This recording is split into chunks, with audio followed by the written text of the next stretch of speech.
Moving from a linear economy to a circular economy requires fundamental changes to the current production and consumption systems. We have to change how materials are used, how our products are designed, and we need new business models. But the circular economy also needs enabling conditions. Sun, water, rich soil, and a lot of care would be the enabling conditions for growth if we were talking about potatoes. But for the circular economy, the enabling conditions consist of the appropriate policy framework, which will remove existing barriers in circular operations and enable the increase of material circularity in the economy. But what can governments do to scale up the circular economy? What tools do they have and how can they utilize them?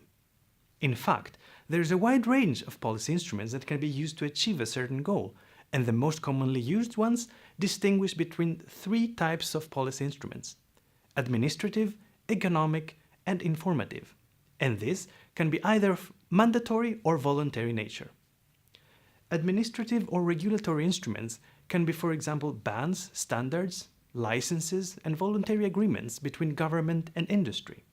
Economic instruments can be taxes, fees, subsidies, and charges, and informative instruments can be, for example, labeling, reporting requirements, certification schemes, and awareness-raising campaigns.